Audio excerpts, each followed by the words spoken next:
Shalom adik-adik semuanya. Wah, senang sekali kita bisa berjumpa lagi di ibadah online sekolah minggu. Sudah lama nggak ke gereja ya adik-adik, sudah lama nggak ketemu sama teman-teman. Tapi semuanya itu bukan jadi masalah untuk kita datang pada Tuhan. Nanti akan ada waktunya untuk kita bersama-sama kembali. Amin. Adik-adik sekolah minggu, ayo siap-siap kita mau memuji Tuhan. Sebelum itu kita berdoa dulu ya. Mari kita sama-sama berdoa. Ambil sikap berdoa yang baik, kita mau datang pada Tuhan Yesus. Tuhan Yesus yang baik, kami bersyukur di hari Minggu ini, di hari ini kami bisa ada. Kami bersyukur semua karena kebaikan Tuhan. Tuhan Yesus sangat baik dalam hidup kami. Tuhan Yesus, kami mau memuji Tuhan, kami mau beribadah sekolah minggu pada hari ini. Tuhan berkati kami semua, kami percaya Tuhan ada saat kami memuji Engkau dimanapun kami berada. Terima kasih Tuhan, dalam nama Tuhan Yesus, haleluya, amin. Ayo adik-adik semuanya kita sama-sama bangkit berdiri. Dimanapun kita berada, kita harus tetap bahagia. Pakai gerakannya, di sini senang, di sana senang.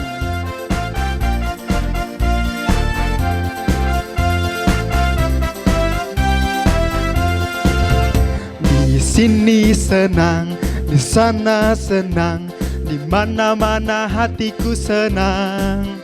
Di sini senang, di sana senang, di mana-mana hatiku senang. La la la la, mutar. La la la la, la la la la, la la la la, la la la la, la la la la, la la la la, la la la la. Di sini senang, di sana senang, di mana-mana hatiku senang.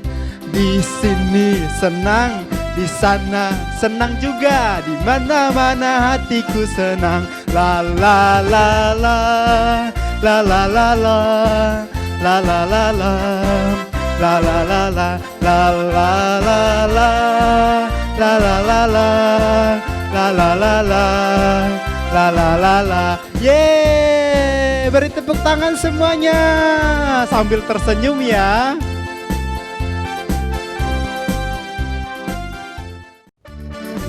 Adik-adik sekolah minggu masih semangat kan? Ayo sama-sama kita lebih bersuka cita lagi, sebab kita adalah pahlawan-pahlawannya Kristus. Sama-sama nyanyi sama kakak ya. Akulah pahlawan Kristus. Ku terus maju, maju pantang mundur. Ku lihat kanan kiri iblis musuhku. Ku tembak dor dor dor dengan imanku. Sekali lagi. Jalan ya. Jalan ya, semuanya sama-sama jalan kayak kakak. Oke, mantap.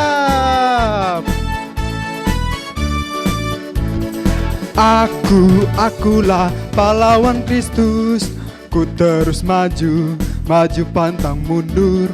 Ku lihat kanan kiri iblis musuhku. Ku tembak dor dor dor dengan imanku. Sekali lagi, lebih semangat lagi. Jalan ya. Oke, mantap.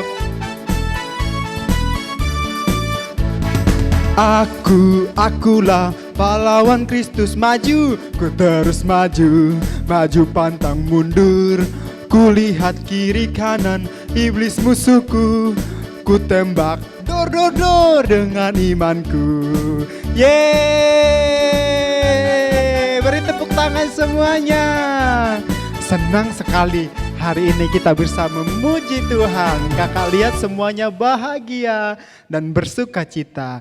Adik-adik, tapi gak lengkap rasanya kalau kita gak dengerin firman Tuhan. Oke, boleh duduk, silahkan duduk semuanya. Kita mau siapkan hati buat kita mendengarkan firman Tuhan.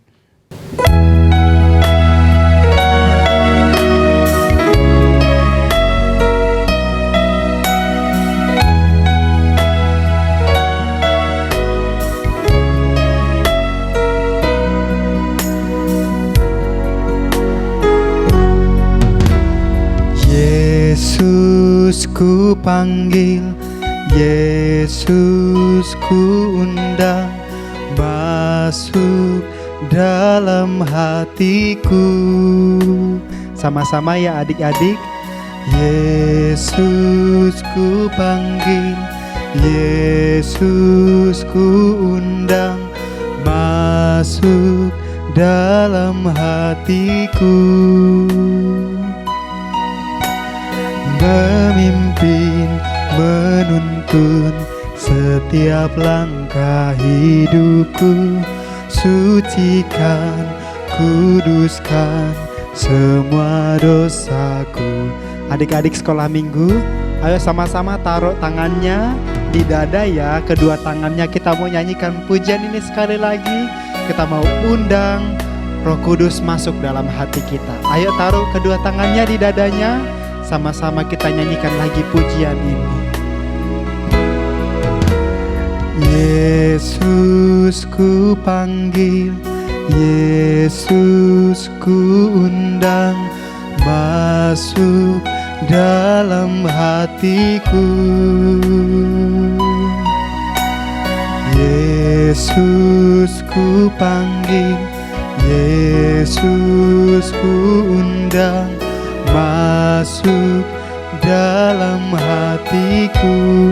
Sama-sama katakan, memimpin hidupku, memimpin, menuntun setiap langkah hidupku. Sucikan, kuduskan semua dosaku.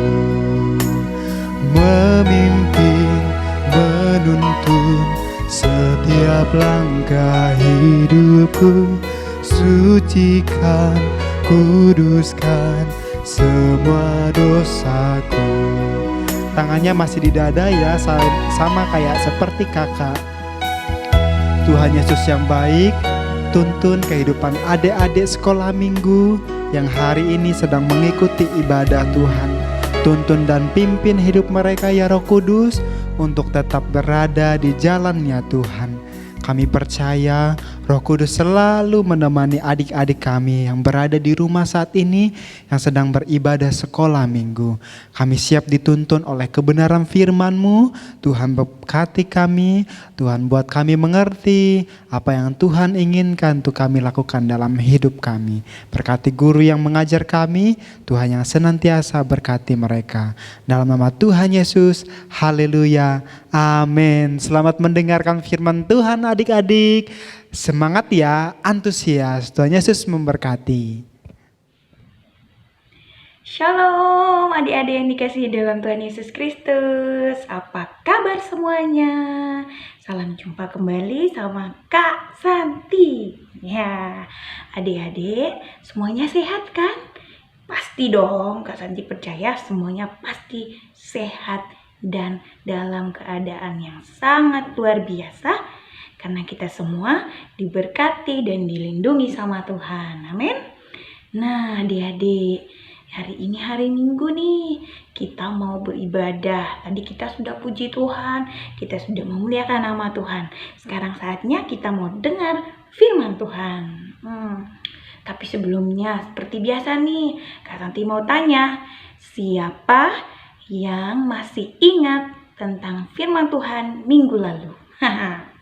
Siapa? Ayo, siapa? Nah, betul. Kalau minggu lalu kita belajar tentang kelahiran Tuhan Yesus. Nah, kalau nggak salah, Kak Ardi ceritanya tentang kado-kado atau sebuah hadiah. Nah, Tuhan Yesus adalah hadiah yang paling indah buat kita semua. Amin. Kita semua bisa ada sampai saat ini karena Tuhan Yesus sudah menyelamatkan kita di atas kayu salib. Dia lahir buat kita semua. Dia adalah kado dan hadiah terindah buat kita. Nah, adik-adik, sama seperti minggu lalu kita juga akan belajar tentang Tuhan Yesus. Tapi kali ini kita akan belajar tentang masa muda Tuhan Yesus. Tuhan Yesus juga muda, juga tumbuh menjadi seorang dewasa. Ya, ketika Tuhan lahir, Tuhan lahir di sebuah palungan seperti yang Kak Adi jelaskan kemarin. Lalu Tuhan Yesus dibesarkan. Nah, dibesarkan oleh siapa adik-adik? Tentu saja sama orang tuanya, sama mama papanya Tuhan Yesus. Nah, kira-kira siapa yang masih ingat nih? Siapa nama papa dan mama Tuhan Yesus? Oke, yang bisa jawab nanti dapat hadiah. Siapa yuk? Wah, betul. Tuhan Yesus juga punya mama dan papa. Namanya Papa Yusuf dan juga Mama Maria. Oke? Adik-adik tentu tahu dong nama orang tuanya. Nah, jangan sampai tidak tahu nama papanya nih sama mamanya. Adik-adik, diceritakan dalam firman Tuhan yang akan kita pelajari saat ini yang terambil dari kitab Matius. Matius ada di Perjanjian Baru ya. Kitab Matius pasalnya yang keempat, ayatnya yang pertama sampai ayatnya yang ke-11. Nah, Kak Santi ulang ya. Matius pasalnya yang keempat, ayat 1 sampai ayatnya yang ke-11. Nah, di sana diceritakan bagaimana Tuhan Yesus mengalami pencobaan setelah dia mulai dewasa dan akan mempersiapkan pelayanannya. Nah, jadi yang kali ini kita pelajari adalah tentang persiapan pelayanan Yesus. Adik-adik, kenapa judulnya persiapan pelayanan Yesus? Kenapa nggak langsung aja melayani? Tuhan Yesus kan luar biasa. Dia punya kuasa, dia punya ilmu yang baik, dia punya kepintaran yang baik. Tuhan Yesus adalah orang yang sangat pintar. Kita tahu bahwa Tuhan terlahir dari kuasa ilahi, bukan terlahir dari sembarang-sembarang kan adik-adik. Tuhan Yesus lahir dengan sangat sempurna oleh kuasa Roh Kudus yang datang dari Allah Bapa di surga. Tentu Tuhan Yesus punya kuasa untuk bisa langsung melayani. Kenapa harus persiapan-persiapan? Nah, kita belajar adik-adik. Nah, walaupun dari tema ini mengatakan tentang Tuhan Yesus, menceritakan tentang Tuhan Yesus, tapi dalam hal ini Tuhan Yesus sedang berperan sebagai seorang manusia. Sehingga Tuhan juga butuh persiapan. Sama halnya dengan kita semua. Ketika kita akan melakukan sesuatu, kita butuh persiapan. Sebelum kita ujian, kita harus belajar. Benar? Sebelum Kak Santi pelayanan sekolah minggu atau pelayanan WL di umum, semua Kak Santi harus persiapkan dari lagu, dari itu musiknya. Kak Santi harus siapkan musiknya harus seperti apa, lagunya itu apa, liriknya Kak Santi harus hafalkan. Nah, atau seperti sekarang, sebelum Kak Santi menyampaikan firman Tuhan ke adik-adik, Kak Santi juga harus belajar sebelumnya. Itu yang disebut dengan persiapan. Nah, persiapan yang Tuhan Yesus alami bagaimana adik-adik? Tuhan Yesus melakukan puasa. Wah, berarti puasa juga bagian dari persiapan Kak Santi ya? Betul. Nah, sebagai anak Tuhan yang baik, doa puasa sangat penting untuk kita semua. Baik itu kita mau ujian atau kita mau pelayanan, tentunya kita harus melakukan yang namanya doa dan puasa terlebih dahulu. Biasanya seperti itu yang harusnya kita lakukan. Tapi kadang ada beberapa orang yang mengalami sakit adik-adik, jadi mereka nggak bisa puasa. Tapi meskipun kita tidak bisa puasa karena kita sakit, kita tetap harus bisa mempersiapkan diri kita dengan baik untuk memberikan yang terbaik dan yang terbaik buat Tuhan. Segala sesuatu hanya untuk kemuliaan nama Tuhan ya. Nah, adik-adik, persiapan yang Tuhan Yesus kerjakan tadi adalah berpuasa. Kira-kira berapa lama Tuhan Yesus berpuasa Kak Santi? Nah, Tuhan Yesus berpuasa selama 40 hari 40 malam. Adik-adik, 40 hari 40 malam itu bisa dikatakan 1 bulan 10 hari. Atau 1 bulan 9 hari bagi yang bulan dengan jumlah harinya 31 hari. Nah, adik-adik bayangkan Tuhan Yesus tidak makan selama 40 hari 40 malam. Kalau biasanya manusia zaman sekarang, kita semua manusia berpuasa, subuh kita makan, kemudian nanti kita tidak makan lagi nih sampai sore jam 6 atau jam 7 malam kita baru buka puasa adik-adik. Tapi yang dialami Tuhan Yesus tidak. Tuhan Yesus sama sekali tidak makan dan tidak minum selama 40 hari 40 malam lamanya. Kebayang gak sih adik-adik? Pasti Tuhan Yesus lapar banget. Ya, adik-adik kebayang gak? Kalau kita gak makan selama 1 hari aja tuh perutnya udah sakit banget ya. Lapar, aduh mama aku lapar, aduh papa aku lapar, aku mau makan. Nah, Tuhan Yesus mengalami itu. Selama 40 hari 40 malam Tuhan tidak makan dan tidak minum sedikit pun adik-adik, demi untuk mempersiapkan pelayanan yang terbaik buat Bapa di surga. Nah, adik-adik, selama Tuhan Yesus melakukan persiapan selama 40 hari 40 malam dengan berdoa dan berpuasa, Tuhan Yesus mengalami pencobaan. Waduh, siapa yang nyobain Tante Santi? Aduh, kok dicoba-coba ya Tuhan kita? Nah, dia tidak tahu dia lagi nyoba siapa. Adik-adik tahu? Tentunya itu ulah iblis. Di mana-mana iblis itu ada dan selalu mengganggu anak-anak Tuhan yang mau datang dan dekat kepada Tuhan. Sama seperti yang dialami Tuhan Yesus. Tuhan Yesus mau mempersiapkan diri untuk memberikan pelayanan terbaik buat Tuhan Bapa di surga, tetapi si iblis membuat hal yang datang untuk mempermasalahkan, membuat Tuhan menjadi jauh dari Tuhan adik-adik. Apa yang dilakukannya? Dikatakan dalam firman Tuhan yang tadi Kak Santi sampaikan dari Matius pasal 4 ayat 1 sampai 11 adik-adik, bahwa Tuhan Yesus dicobai selama 3 kali. 3 kali. Kira-kira apa aja Kak Santi? Yuk kita belajar sama-sama. Penasaran kan? Kak Santi tadi sudah belajar dari seminggu yang lalu. Jadi Kak Santi ingat. Sebelumnya kan kita juga sudah pernah dengar bukan? Kita sering sekali dengar firman Tuhan ini ketika Tuhan Yesus dicobai di padang gurun. Nah, adik-adik, pencobaan yang pertama yang Tuhan Yesus alami adalah selama 40 hari 40 malam Tuhan Yesus berpuasa, tentunya Tuhan lapar dan haus.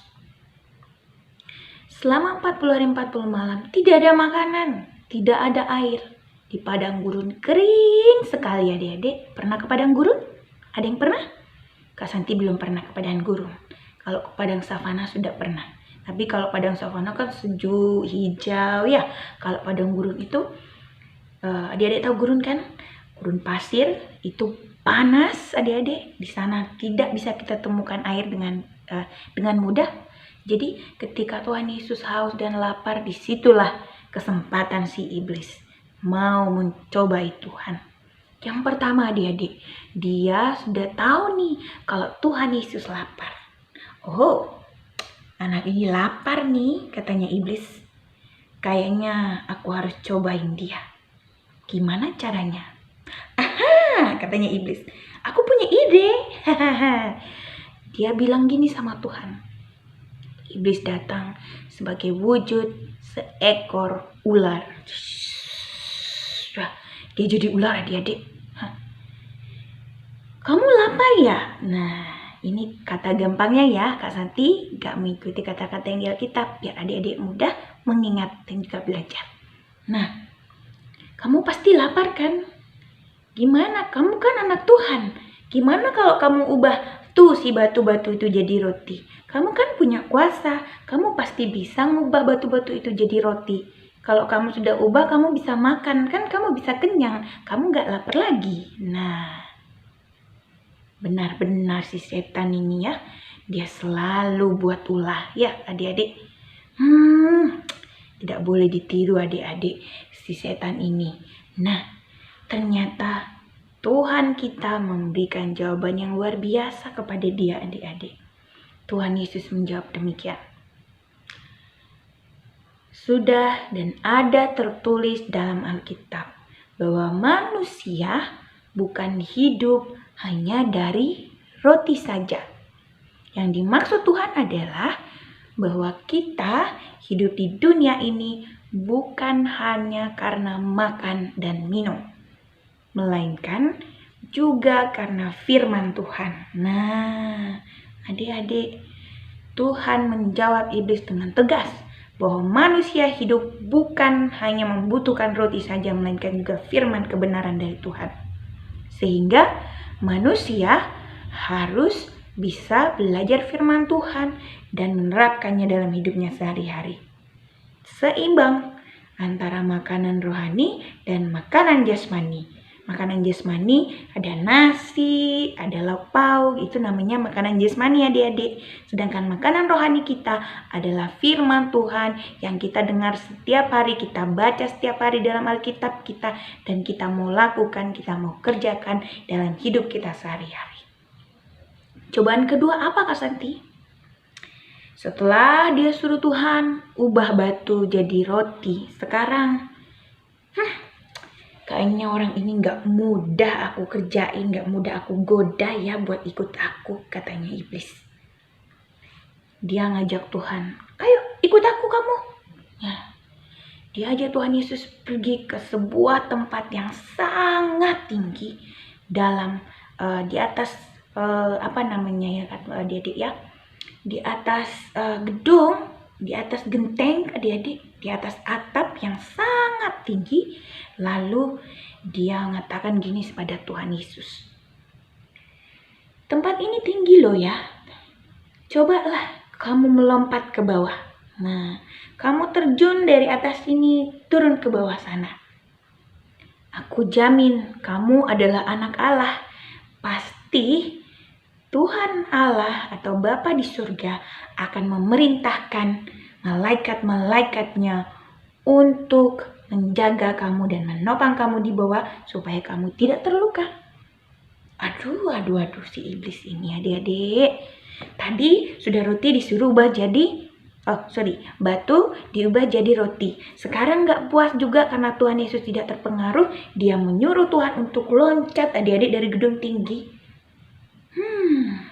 Sungguh cara-caranya iblis sangat banyak adik-adik. Dalam banyak hal iblis sering mencobai kita. Nah, lalu bagaimana respon Tuhan Yesus? Apa yang Tuhan Yesus jawab Kak Santi? Kak Santi juga tadinya bingung. Bagaimana ketika manusia biasa seperti kita yang dicobai oleh iblis seperti itu? Nah, tapi yang dicobai pada saat itu adalah Tuhan Yesus. Sehingga dengan bijaksana Tuhan menjawab. Tuhan Yesus menjawab dengan bijaksana loh ya.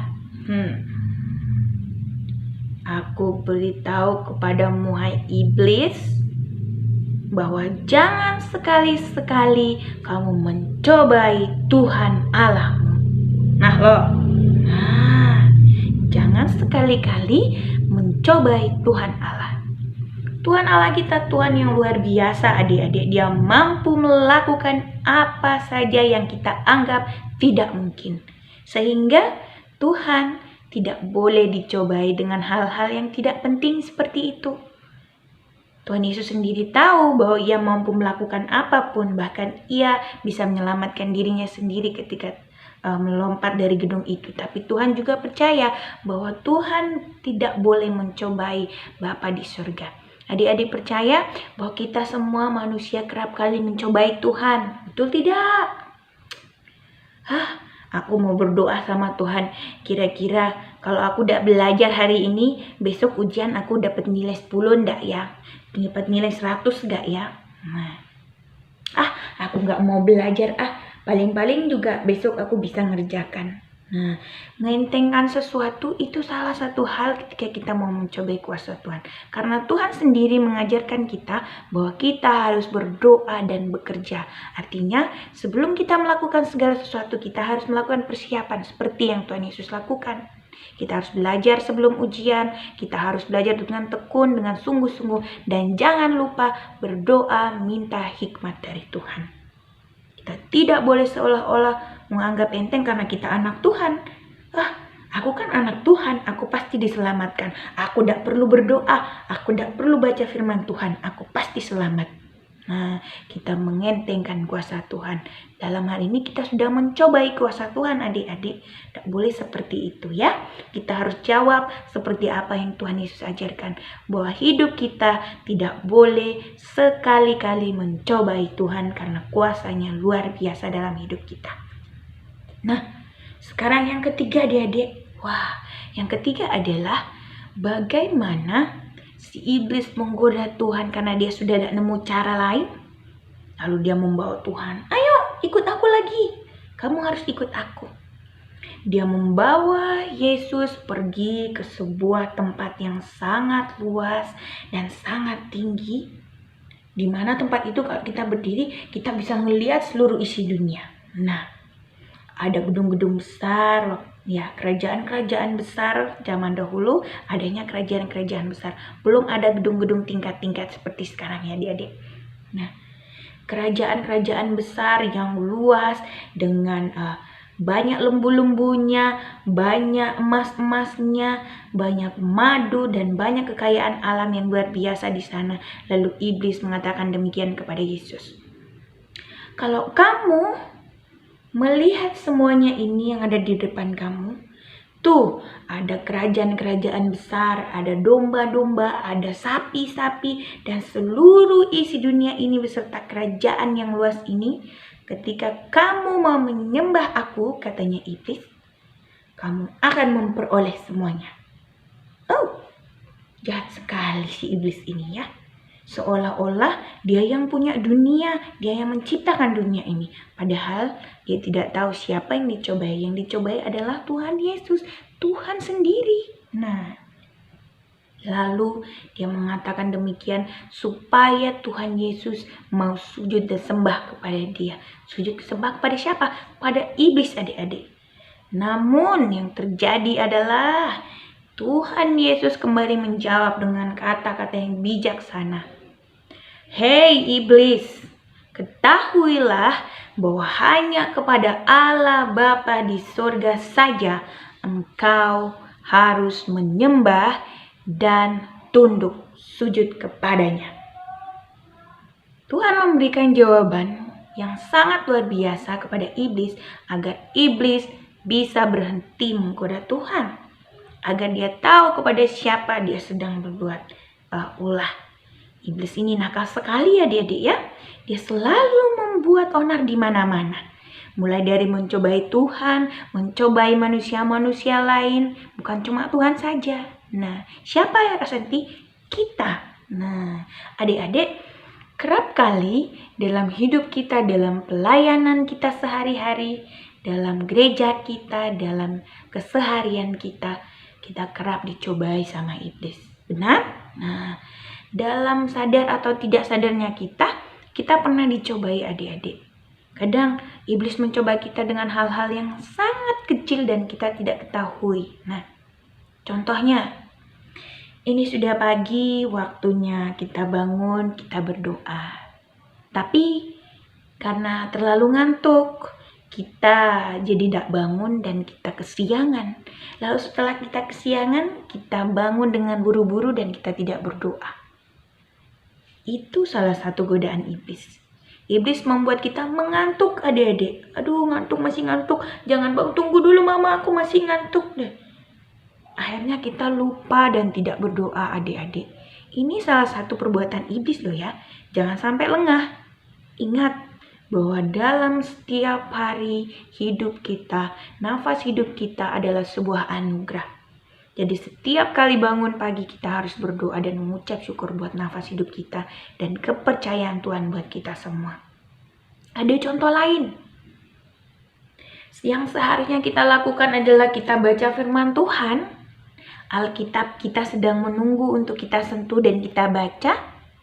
Setiap hari, setiap waktu. Kalau kita punya waktu luang yang sangat-sangat luang, Kak Santi tahu bahwa ketika kita daring di rumah sampai seperti saat ini, di musim seperti ini adanya corona, waktu kita banyak. Karena Kak Santi juga mengalami. Ya, Kak Santi kerja, pulangnya kadang cuma sampai jam 4 sore. Kak Santi masih punya banyak waktu di kosan. Kak Santi masih bisa baca firman Tuhan. Adik-adik, apa yang terjadi? Kadang-kadang iblis menggoda kita dengan handphone, menggoda kita dengan merasa malas. Aduh, pengen rebahan dulu gitu. Aku nggak mau baca firman Tuhan gitu. Aduh, aku malas berdoa tuh. Sudah saatnya doa malam. Iblis menggoda lagi, main game HP. Aduh, tunggu, aku mau mati, Ma. Jangan doa dulu. Aku mau mati. Tunggu dulu. Nah, kita kadang sibuk dengan hal-hal yang tidak begitu penting. Karena berdoa dan baca firman Tuhan itu lebih penting, harusnya kita bisa lebih mengutamakan itu. Kenapa adik-adik? Senantiasa iblis ingin membuat kita jauh dari Tuhan. Salah satunya adalah dengan membuat kita merasa malas untuk berdoa dan baca firman Tuhan. Atau seperti yang tadi Kak Santi bilang, banyak sekali waktu kita di rumah untuk belajar, mempersiapkan diri kita untuk ujian dan lain sebagainya. Tapi kita sibuk untuk bermain, sibuk jalan-jalan sama teman-teman, kita sibuk nonton TV, kita sibuk apa lagi. Banyak hal yang kita lakukan yang sebenarnya itu tidak penting adik-adik. Yang lebih penting itu adalah belajar, tapi kita tidak belajar. Sehingga ketika kita ujian, kita tidak bisa menjawab soal-soal ujian dengan baik. Itu salah satu pekerjaan iblis yang mencoba membuat kita malas untuk menjadi anak-anak yang baik. Nah, adik-adik, ketika iblis datang menggoda kita, harusnya sebagai anak-anak Tuhan yang punya hati yang kuat dalam Tuhan, yang rajin beribadah, rajin berdoa, rajin sekolah minggu, tentu kita bisa melawan. Kita waktunya berdoa nih. Oh, sudah jam 6 sore. Oh, sudah jam 7 malam. Aku harus berdoa malam. Nah, ayo berdoa dulu. Bukannya berdoa.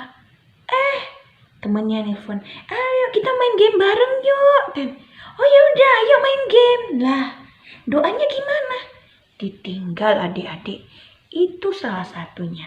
Kalau kita bijaksana, kita anak-anak yang baik dan lebih mengutamakan Tuhan, kita akan menolak ajakan teman kita. Tunggu dulu ya, mainnya nanti aja. Aku masih mau doa. Sekarang waktunya doa malam soalnya. Aku harus berdoa mengucap syukur sama Tuhan karena hari ini Tuhan sudah melindungi aku.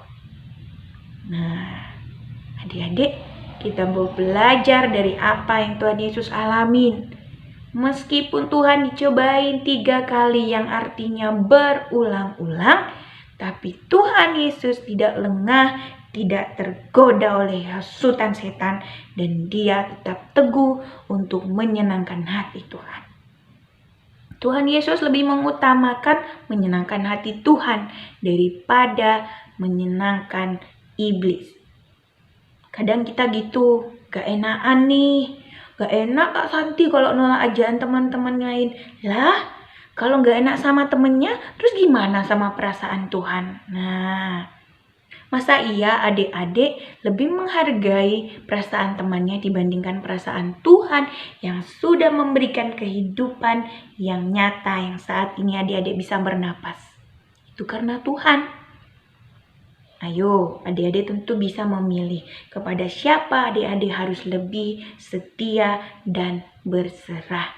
Tentunya kalau bagi Kak Santi akan lebih memilih untuk berdoa daripada main game, untuk belajar daripada nonton TV. Karena Kak Santi tahu, ketika Kak Santi berusaha mendekatkan diri kepada Tuhan, maka Tuhan akan semakin sayang dan cinta sama Kak Santi. Kak Santi percaya bahwa hidup sampai saat ini, hidup Kak Santi sampai saat ini, itu semua karena berkat anugerah daripada Tuhan yang begitu mengasihi Kak Santi. Sehingga Kak Santi harus memberikan yang terbaik buat Tuhan. Lewat apa? Lewat kehidupan Kak Santi setiap hari. Kak Santi harus rajin berdoa, rajin baca firman Tuhan, merenungkan firman Tuhan, dan Kak Santi melakukannya dalam hidup Kak Santi sehari-hari. Baik itu di kerjaan, baik itu di rumah, baik itu dalam keluarga Kak Santi mau selalu menyenangkan hati Tuhan dengan melakukan yang terbaik. Adik-adik, Banyak pencobaan yang akan kita alami dalam hidup kita, tapi kita percaya bahwa Tuhan Yesus akan menolong kita. Amin. Ketika kita mau berserah dan mau percaya bahwa Tuhan akan selalu memelihara kita. Dengan cara apa? Mari kita mau sama-sama saling mengingatkan satu sama lain, baik itu papa, mama, kakak, adik kita, untuk tetap berdoa, percaya, baca firman Tuhan, dan berserah berharap hanya kepada Tuhan Yesus. Walaupun mungkin keadaan kita sangat sulit sekarang, tapi kita percaya kita punya Tuhan yang luar biasa. Iblis boleh mencobai kita berulang-ulang, tapi kita akan tetap kuat dan bertahan dengan kuasa yang sudah Tuhan kasih untuk kita. Amin. Nah, kita mau sama-sama belajar jadi anak-anak yang baik, yang takut akan Tuhan, mau rajin ibadah, tidak malas-malasan, dan tidak mau tergoda oleh kuasa-kuasa kegelapan atau kuasa-kuasa iblis yang mencobai kita untuk jauh dari Tuhan. Kita mau setia, kita mau berpegang teguh sama kuasa yang sudah Tuhan kasih. Kita mau menyenangkan hati Tuhan dan berbuat yang terbaik dalam nama Tuhan Yesus Kristus. Amin. Kita mau senantiasa melakukan yang terbaik dan juga menjadi berkat buat orang lain di sekitar kita. Nah, cukup sekian kita belajar hari ini adik-adik. Waktu kita terbatas. Kak Santi masih pengen cerita banyak sama adik-adik. Tapi kita masih bisa belajar lain kali. Oke? Jangan lupa Alkitabnya dibaca, kuisnya dikerjakan, ayat firman Tuhan hafalannya juga dihafalkan, supaya kita semakin pintar dan berhikmat di dalam Tuhan Yesus. Amin. Yuk kita lipat tangan, kita tutup mata dan kita mau berdoa di hadapan Tuhan. Kami mengucap syukur, kami berterima kasih buat anugerah-Mu dalam hidup kami Tuhan Yesus. Kami belajar menjadi anak-anak yang mau taat dan yang setia kepada Engkau. Menjauhkan diri kami dari godaan-godaan iblis untuk menjauhkan kami daripada Engkau Tuhan. Kami mau selalu dekat dan menyenangkan hati Tuhan. Kami mau jadi anak-anak yang mau senantiasa mempergunakan waktu kami dengan baik dan mempermuliakan nama Tuhan dalam segala hal yang kami kerjakan. Kami mau menjadi anak-anak yang senantiasa menjadi berkat buat sekitar kami, mulai dari keluarga kami, gereja kami, dan bangsa kami. Kami percaya Tuhan Yesus telah memberi kuasa yang luar biasa dalam hidup kami untuk menjadikan diri kami anak-anak yang hebat dan luar biasa. Tuhan memberkati bangsa kami, Tuhan memberkati negara kami, Tuhan memberkati gereja kami, memberkati kakak-kakak sekolah minggu kami, memberkati orang tua kami, sekolah, pendidikan, dan masa depan kami ada dalam tangan Tuhan. Ketika kami datang, kami berserah, kami mau rajin beribadah, berdoa, dan mengucap syukur pada Tuhan, serta membaca firman kebenaran-Mu dan melakukannya dalam hidup kami. Tuhan, Engkau melihat dan memelihara kami semua. Terima kasih buat kasih-Mu Tuhan Yesus.